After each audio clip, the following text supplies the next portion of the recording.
Dvi dienas Kėdainių sporto mokykloje šurmuliavo jaunieji futbolininkai. Ne tik iš Lietuvos, bet ir iš Estijos bei Latvijos susirinkę vaikai varžėsi dėl futbolo klubo Nevėžis taurės. Pirmąją dieną kovoje 2003 metų gimimo berniukai surinko net dvi Nevėžio komandas.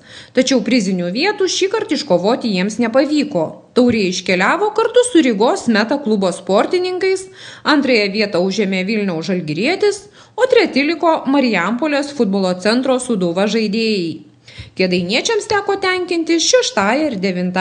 vietomis, o geriausiais žaidėjais buvo pripažinti Matas Petkevičius ir Marius Panasevičius. 2003 metų grupiai turiu 18 vaikų, tai faktiškai treniruotė visą laiką 14-15 būna. Ten kas susirga, kas ne, bet žodžiu, vaikam labai daug reikia turnyrų, kadangi ko grupė jaunesnė, to tų varžybų Respublikoje mažiau. Faktiškai rudenį sužaidėm 8 varžybas ir daugiau kaip ir nieko nėra. Tai kaip sakoma, turnyrai gelbėja visus tos dalykus. Tai spėjom ir Marijampolį, ir Alytui pabūti, ruošiamės ir į Estiją išvažiuoti pirmą kartą. Ir šiandieną, aišku, turnyras vyksta namuose, Kėdainiuose. Tikrai noro vaikam yra ir matau, kad akis dega. Aišku, ne visada pasiseka, kadangi visi treniruojasi, visi juda, visi važinėja po turnyrus.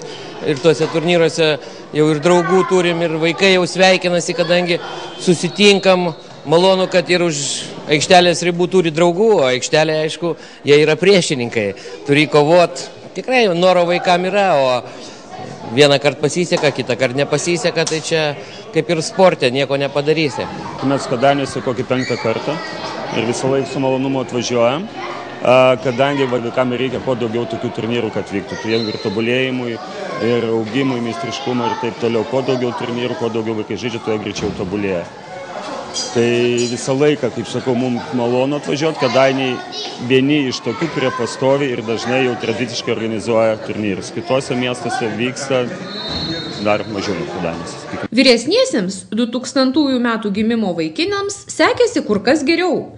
12 komandų tarpe jie iškovojo net 2. vietą. Į 1. tradiciškai užleidę kaimynus Jonaviečius. Geriausių Nevėžio komandos žaidėjų išrinktas Tautvydas Amalas. Geriausių viso turnyro gynėjų tapo taip pat kėdainietis Matas Ramanauskas.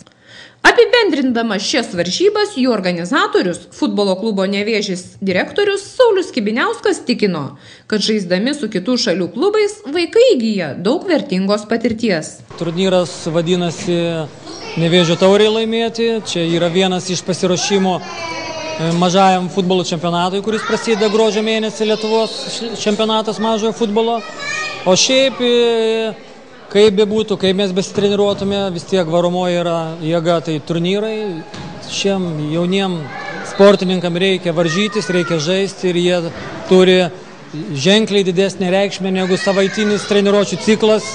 Vienas toks turnyras, tai jisai atstoja daug treniruočių. Kaip bebūtų, mes kviečiam ir užsieniečius, ir Latvijos, ir Estijos, Lenkijos, ir Lietuvos.